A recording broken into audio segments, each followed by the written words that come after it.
Hello, everybody. Welcome to the Green 19 podcast, Green Bay Packers chatter from PackersNews.com, JSOnline.com. My name is JR Radcliffe, and joining me again is Ryan Wood, reporter for PackersNews.com. He's been at minicamp, OTAs, all the preseason, the words that we use, Ryan, they actually run together in my head. I'm not sure which phase we're ever on. Is this the OTAs, the minicamp, the offseason program? Off-season program. Preseason is what happens when they actually start playing football that doesn't count. Well, that part I get. And training camp happens before that. OTAs and minicamp are all part of the off-season program. Yes. And this is where we are, but just as interesting are some of the things that are being said in the locker room, which we'll talk about. We'll discuss some of the position battles here.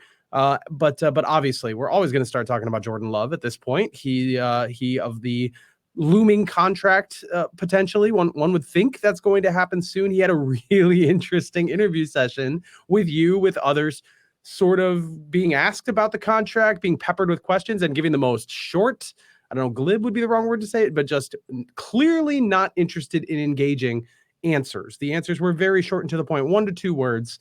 Somebody suggested, "Oh, it sounds like you're close." And he said nothing, but it's all about reading body language. And I read it initially. It's like, oh, maybe he doesn't like, maybe it's going badly. I don't think that's the case, but give me your sense of the room there. Give me the sense of where you think they're at and what timeline there might be to get a deal done with Jordan Love. If I was about to be paid $50 million, I feel like I would have a really, really hard time not looking excited. Yeah. That'd be really difficult for me to pull off. $50 million a year plus. I dare say I'd smile.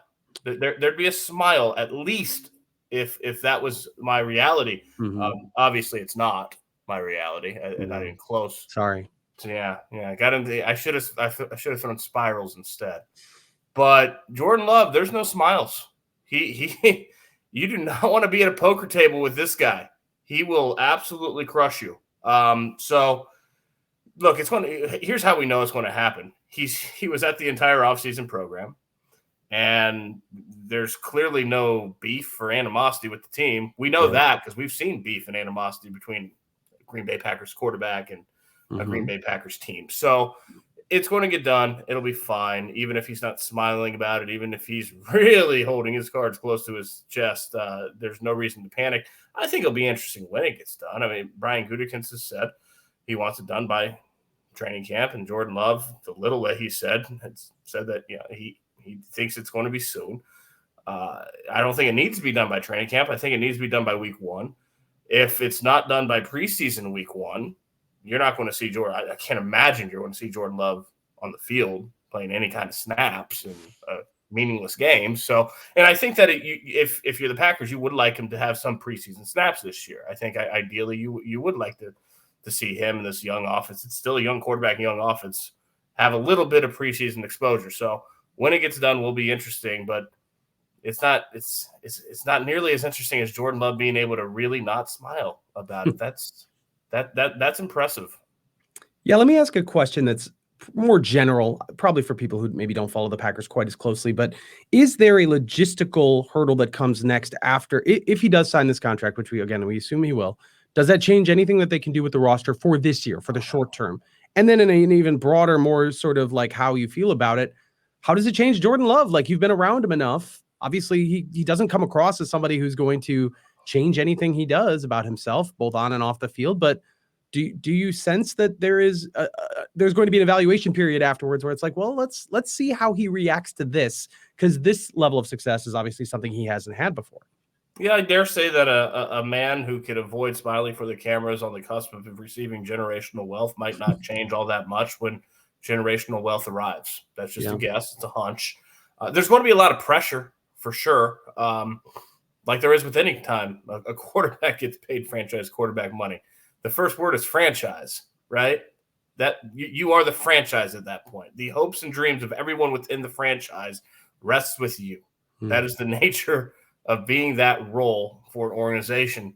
So, yeah, there's going to be pressure, and he's going to have to go out and perform. And there's going to have to be a hell of an encore in 2024. But we watched the last 2 months of 2023, and I don't think there's any real reason to think he can't do that. So, how he faces the pressure, not just from opposing defensive coordinators that have a whole season now to prepare for him and scheme him up.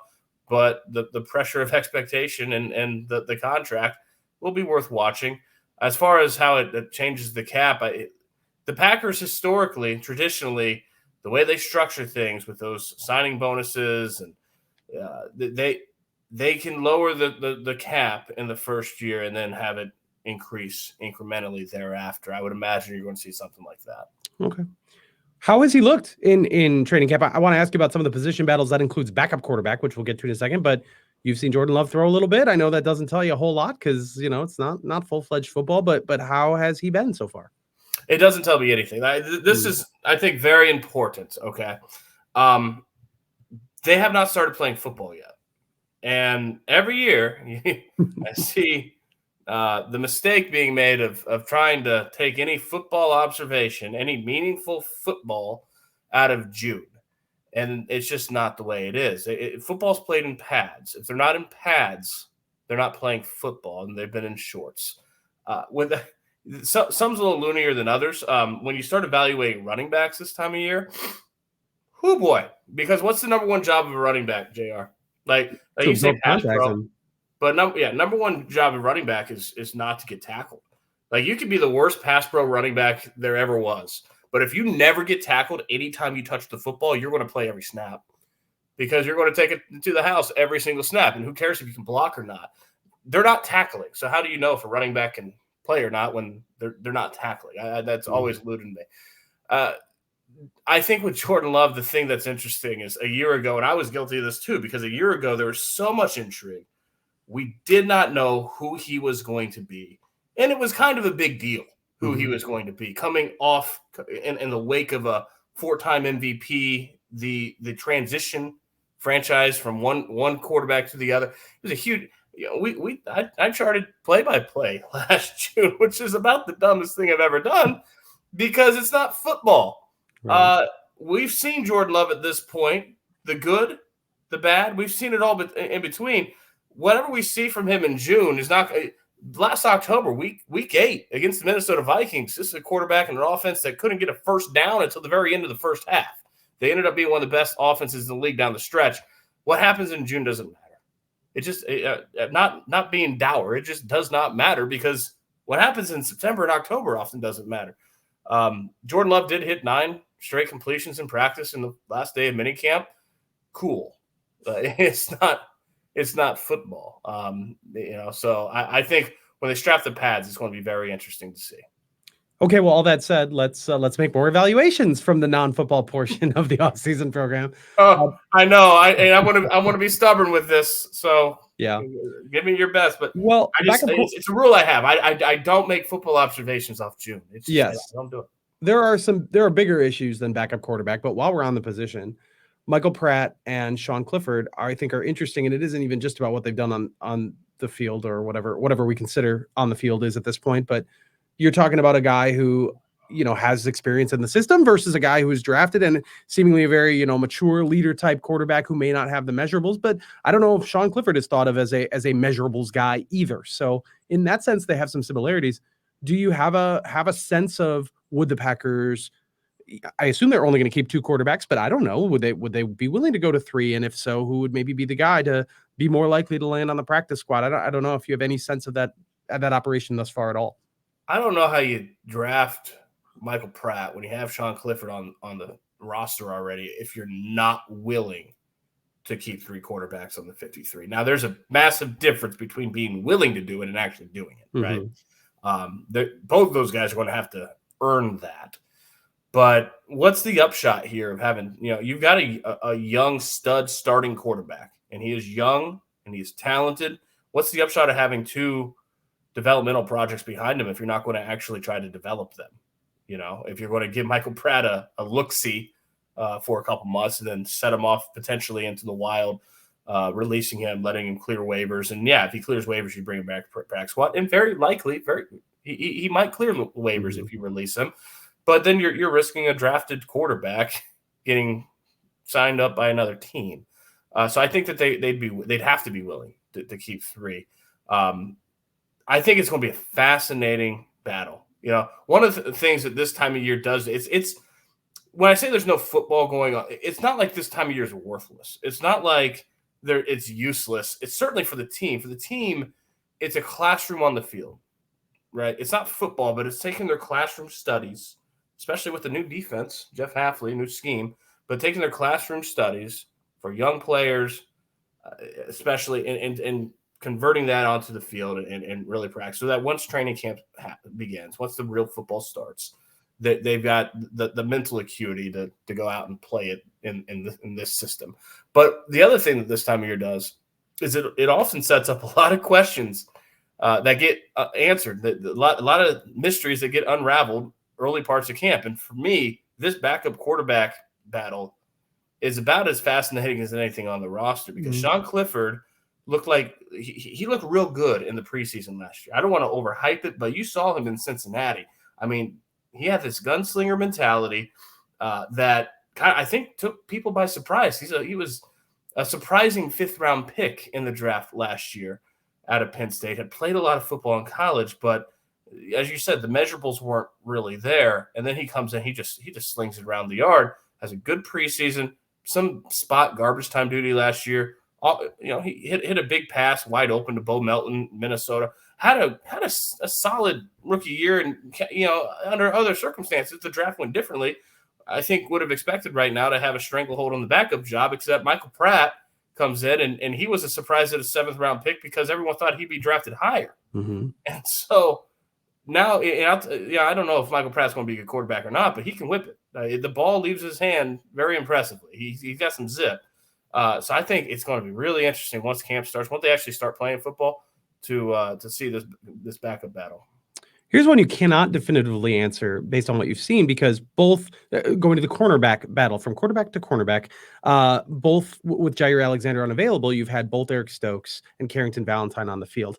And as you wrote at PackersNews.com, one of them is not going to be starting games once Jair Alexander comes back. So the question is, which one? You've got a guy who is a 7th-round pick that really, kind of worked his way up into good favor, into a point where he could start, and a guy who is a 1st-round pick who has all the pedigree, but also all the injuries. So it's a very difficult conversation. How do you look at that one right now? And I don't know if you have a favorite in the clubhouse. I really don't know. I think that's it's not backup quarterback either, right? Because at the end of the day, we know who the quarterback is. We're talking about a starting corner. Yeah. And I don't know, between Eric Stokes, who Matt LaFleur said is mentally and physically in the best shape he's seen him in. The injuries, he feels that they really feel that the injuries are behind him. And it was a year and a half. This guy could barely play football. It was brutal. Not what Eric Stokes among anyone else wanted. And he's back now. He's been healthy throughout the entire offseason program. He's taken first-team reps, a lot of them. And if they can get him back to what he was in 2021 as a 1st-round pick, which was a promising rookie corner, that very few things impacts this Packers roster more than that. That's huge. With that said, Carrington Valentine is a guy that Matt LaFleur said stands out. They charged him at the end of last season to go put on some weight, go bulk up a little bit. You're a corner, you're a perimeter corner, but just to be more physical, just put on a little bit of weight. And Matt LaFleur says night and day with Carrington Valentine. He looks thicker, he looks bigger. So you got a heck of a battle there, because Jair Alexander is going to be one of the corners. And Jair Alexander, he was excused from mandatory minicamp, but there's a reason that he was excused, right? He's been everything the Packers have wanted him to be this offseason. He was there until the last couple of days. He's been there throughout the entire offseason program. It was a reward for him to not have to be at which minicamp OTAs, there's really no difference between the two. It was a reward for him to get to leave Green Bay early. And he's going to be a stalwart at one corner. I have no idea who's going to be the second. That's going to be really interesting to watch. And Keyshawn Nixon, I assume, is the slot corner, who we'll see a lot of, or Carrington Valentine can't do that, I don't think, but I don't know. Does that play into it as well? Who's going to be that guy? No, not between them. Javon Bullard, though. Sure. And not just Javon Bullard, Evan Williams. I have to think that Keyshawn Nixon has a clear lead to be the starting nickel by virtue of he was excused from mandatory minicamp. Him, Xavier McKinney, and Jair Alexander were all excused from mandatory minicamp both days. Josh Jacobs excused the second day. I don't think that Keyshawn Nixon gets excused from mandatory minicamp if he doesn't have a clear lead for that starting job. Okay. But I do think it's going to be interesting because there's a reason why he has a clear lead. He flashed a lot of potential last year. There was a lot of need for more consistency too. So which one shakes out, I don't know yet. But if it's the Keyshawn Nixon that needs more consistency, Javon Bullard's part of his repertoire is playing in the slot. He did that in college. Without Keyshawn Nixon at mandatory minicamp, we saw Javon Bullard taking quite a few slot reps. I imagine you're going to continue seeing that some in camp. But you can't move. You can't even entertain the idea of Javon Bullard being eventually a slot corner for you, even if you'd like him to be, if Evan Williams doesn't develop as a potential starting safety, which is a big if for a fourth-round pick. It's the same issue that they had with Darnell Savage. Darnell Savage never should have played all these safety snaps and never been moved off that spot, but they had no one else to play safety. So if they have no one else to play safety, Javon Bullard's a safety, and it's very easy, and they're going to have obviously Xavier McKinney, but that second safety spot is going to be Javon Bullard. If Evan Williams can develop into someone that can play those snaps next to Xavier McKinney, then the Packers might have the flexibility to get creative in that secondary. I think things get interesting at that point. I think you answered the question here. I was going to ask which rookie you think is going to make the biggest impact, or at least will be on track to make the biggest impact. I think it's Javon Bullard, like you said, starting safety, presumably. And if not that, maybe he moves around throughout the whole season. That maybe discounts what Jordan Morgan's chances are to make that first rotation of starting offensive lineman. We'll talk about OL in a little bit, but does that sound right to you that Javon Bullard is kind of maybe the rookie to watch, at least in the early going? I think the first three all are going to have an impact, but if I say the biggest impact, I'd have to maybe not go Jordan Morgan or Javon Bullard. I might have to go Edgerrin Cooper. So I think Edgerrin Cooper's going to play, if he stays healthy, he's going to play over 800 snaps this season. He's going to be on the field all the time in nickel. Again, it's not football, but we can what we can't tell this time of year is that whether a guy, what kind of athlete a guy is, right? Mm-hmm. There's that athletic burst. Edgerrin Cooper's got some athletic burst. I don't know how it translates in the confines of football when they start playing it, but he's athletic. You put him next to Quay Walker in the nickel. Whoo boy, that's a pair right there. So I would say it's Edgerrin Cooper, but I think Jordan Morgan. Look, I've seen offensive linemen with this team able to play any spot. Elton Jenkins can play any spot, all five. Zack Tom can play all five. I've never seen a rookie offensive lineman come in and learn 4 positions at once before training camp. That's what Jordan Morgan's doing. I even asked Matt LaFleur, I'm like, where's the balance for that? Because that's a lot. That is a lot for a rookie. You're an offensive lineman just transitioning to the league and transitioning to blocking full-grown men every play. That's regardless where you line up, you got a full-grown man across from you that you got to block. That's enough of a transition. But then when you got 4 different positions, when you got both guards and tackle spots, which we saw him play, and everything but center this offseason, you got very different full-grown men between those 4 positions, right? You got your interior defensive linemen, your big beefy guys with good good gap quick twitch gap penetration, and then you've got these fast twitchy athletes on the outside that cut the edge. It's a full plate for Jordan Morgan. I think that's a sign that the Packers think he can handle it. Yeah. And I think that he's going to have an impact. And then Javon Bullard, he can play multiple spots as well. And at the very least, I would expect that he's going to play a lot of snaps next to Xavier McKinney as starting safety. But no, for me, I would say Edgerrin Cooper because he's going to play over 800 snaps. He's going to be on the field a ton in nickel. Do you have any other takeaways from the offensive line from what you've seen so far? They're very early and figuring this thing out. I thought it was interesting that they're giving Andre Dillard a lot of reps. Yeah. I'm not going to make anything else out of it from that. All right. Because again, one of the things that you can tell this time of year is who's getting the reps. That's significant. You can't tell why they're getting the reps. I don't know if they're just trying to get a really large bulk sample size look of Andre Dillard after bringing him in kind of late in the offseason. Or if they see something there that they really, really like and he's a starting candidate. but he's got a lot of first-team reps, and that'll be interesting to see once camp starts. But there's I think there, and I asked Matt LaFleur this specifically. Did you make much headway finding your best five? He's like, oh, no. And obviously they didn't. And why did they not? They haven't even seen them in pads yet. So you're going to see a lot of different configurations early in camp, and they're going to sift through to find their best five. But this is an offensive line that's so many options. I think we saw that during this offseason program. There's so many options for how they can line up front. It's very interesting. You mentioned Quay Walker earlier, and he said something that that caught my attention. Having himself played for a championship team in Georgia, how he could feel the way that their locker room came together, the camaraderie, the sort of bond that they had, which, anytime I hear that, it's always like, well, yes, when you're a winning team, you have camaraderie and bond. But he did say that he felt that with this team way ahead of where they had been in the past. And, I think when you have a bunch of guys that are all young and all got good together at the same time, that makes some sense. Is that just smoke, or is that something that you think is legitimate, is tangible, something that they can actually use to their benefit? Or is it just like, hey, we know we're a good team, and so ergo we are all best buddies right now because we know winning is going to follow? How do you feel about that? It feels tangible right now. None of us are actually in the locker room full time, so we don't really have any idea what it's like inside that locker room full time. Because once those doors shut to the media, it's an entirely different ecosystem that we are just not privy to. So I don't try to make broad statements on locker room culture when I'm not. None of us are fully in it. But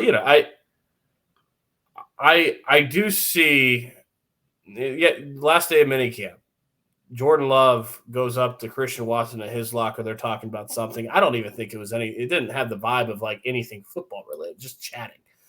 Then Jordan Love goes back to his locker. Bo Melton comes up to him, says something to the effect of, there he is, like, hey, and like they're saying their goodbyes, and like, they're presumably leaving Green Bay. A lot of friendly vibes that you can perceive. I'm not making much of a deal out of this other than to say these guys seem to like each other. And I do think that's important. And Quay Walker's not the only one that said there's a lot of good vibes around here, a lot of good vibes in the locker room. I think it's especially important at receiver because we can say all we want. They don't have a number one receiver. They don't really need a number one receiver unless human nature takes over, right? Mm-hmm. They have multiple guys. They have so many guys that can go out there and get you 100 yards week in, week out. Given the game plan, given the defense, given the snaps, they can go out there and get you to the century mark and be your number one receiver. The human nature, though, this is a business at the end of the day. This is the opportunity means dollars. And if you don't have that number one opportunity, you don't get those number one dollars. So last year you saw a lot of camaraderie on that receiving group. You saw a lot of guys that genuinely didn't care who got the credit, who got the glory. If that's the case this season, watch out. This is going to be an incredibly dangerous offense. But at some point, I think you have to wonder, like, when does human nature kick in? Because this isn't a game. This is a business. They get paid for this. It's something I think you have to wonder. Mm-hmm. Well, I can't let you go without talking about kickers. We've seen Anders Carlson do pretty well. The competition that he brought in is also doing pretty well. So give me your thoughts, Ryan, on the kicking competition. I think it's very interesting that they aren't putting the field goal nets up this offseason. Call me a conspiracy theorist if you want. I usually don't lean that way at all, but it's extremely difficult when you're standing on the sideline of a football field to tell if a kick goes through the uprights or not when there's not a net. Okay. We've all gotten, I think, better at it. It's been I'm talking about the entire beat. It has been a learning process for us. Things we have never had to do before. Like, okay, where's the guy that's catching these kicks? Where's he standing when he catches them? How did the kickers react? All kinds of different tricks to see, okay, did they make it or not? When you can't tell by the perpendicular angle. It'll be interesting to see if they keep 3 in training camp. I think Greg Joseph is the clearest competition for Anders Carlson instead of and we'll see. Jack Leslie has an opportunity so long as he's here. But this is a team that is absolutely determined, clearly, to not repeat the kicking sins of 2023 and to not really reveal diddly about it until they figure out who their kicker is. Because when you have 3 kickers on the offseason roster, you don't have one yet, and they need to find one. When Carlson missed that kick in San Francisco, sitting in the press box, I don't often go to Packers games, so when it went up, I was like, oh, that's good. It's clearly good. And the only reason I knew it wasn't good is because the fans started freaking out in the end zone. They were excited about it. It's like, wow, it's clearly not good. And then you go back and see the video like, wow, it wasn't even close to good. How did I think that? But, that angle, you don't know. So if the writers don't know who's making and who's missing, it's a little bit less to report on, or I don't know. All I'm saying is that this is my 11th season covering this team. It's the first time they've never had the field goal net up. That's all I'm saying. Yeah. I don't know, something afoot there, maybe. Okay. Before I let you go, like one last thing, any injuries that Packers fans should be concerned by? I mean, I'm looking at Tucker Kraft with a pec injury, and that feels like a pretty big deal, but obviously we're a long way away, even from training camp. We're still another month away. So I'm not sure that that's anything to be concerned about, but anything that really jumps to mind that you're monitoring? Not from an injury standpoint. Yeah, I think, they expect Tucker Kraft, Zack Tom to be back at some point in camp, and once they are, it's easier for Zack Tom to just jump right in. Not saying Tucker Kraft can't, but he's still a really young guy that hasn't played as much football clearly as Zack Tom, and Packers, I'm sure, would like to see him get as many reps as possible. So the earlier the better. Don't know when that'll be. The most interesting conversation I had all of the offseason was with Zack Tom, not about the injury, but I think the most fascinating positional decision looming for this team that now knows it has its quarterback, it involves Zack Tom. Do you keep him at right tackle? Do you move him inside? And I talked a good 5 minutes with Zack Tom about this.